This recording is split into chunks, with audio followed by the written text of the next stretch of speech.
What's up guys, Deadpool 2 is right around the corner, the much anticipated sequel to the R-rated comic book movie that with its success caused a seismic tremor in the approach to the genre. This sequel promises more action, more crude humor, more characters, but does it deliver more fun? Let's find out.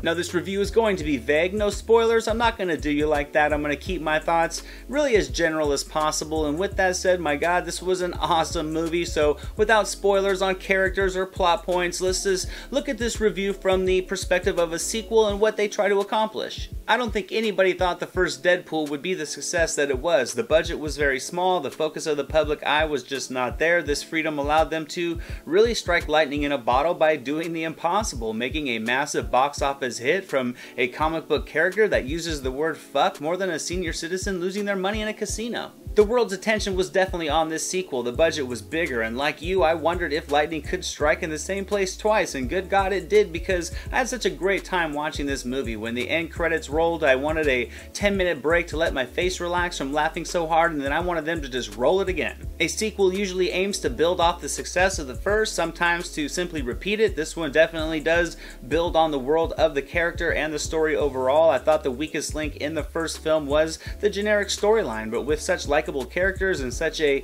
effective sense of humor, it didn't really hinder the fun at all. This film though does deliver a nice engaging storyline while still delivering relentless humor. So much has happened since the success of the first film and the ripple effect that it has caused on the landscape of the R-rated comic book movie genre, and I think this script utilized all of this to just pull solid amounts of humor from a variety of angles. Many comedic sequels try way too hard the second time, like Guardians of the Galaxy 2, that tried to utilize humor that worked in the first film so excessively in the second film that it actually undercut parts of that story. This movie actually manages to elevate the barrage of rude humor, yet it actually fuels the action that fuels the story, that fuels the characters. There is a lot going on in this one, but it has such a smooth flow and connectivity that it all feels like a ride at an amusement park. There's never a dull moment. It's either building more substance to the characters, delivering some awesome action, making you laugh your ass off, or telling its story. It could have easily felt cluttered, but it didn't. There was an actual focus in there, and it had a solid structure that I think made the story much more intriguing than the one in the first film, and it wasn't just because of more characters. And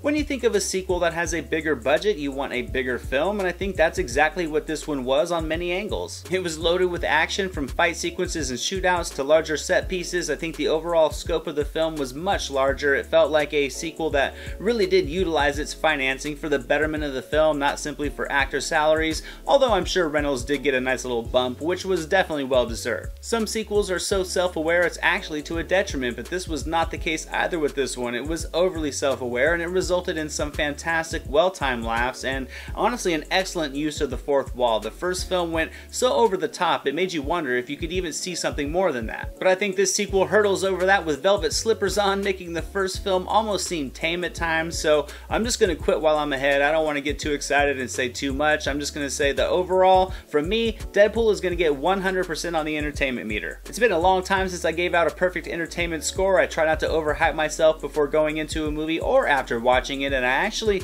let this one sit on me for a couple days, and I absolutely loved what it delivered, and I think it absolutely accomplishes everything it set out to do. Where the first film provided a generic story, this one actually succeeds. The action is ramped up, the humor is as well. We learn more about Deadpool, we get more characters, and it pulls off what I think Aliens and Terminator 2 did in terms of sequels. I hope you guys enjoyed this video today. If you did, drop it a thumbs up, share it with your friends, leave a comment. If you haven't already, hit that subscribe button and the notification bell to catch all the new videos. All my social media links are down in the description below. You can visit our official website at silverscreenanalysis.com for all kinds of movie-related content, and I'm also proud to announce that our merchandise store is now open on TeePublic. Your best dressed days no longer have to be just weddings and first dates, so swing by there, get some merchandise, and look good all the time. And that's it for today, guys. Thank you so much for watching. I definitely appreciate it. I'm Anthony. This is the Silver Screen Analysis, and I'll see you at the movies.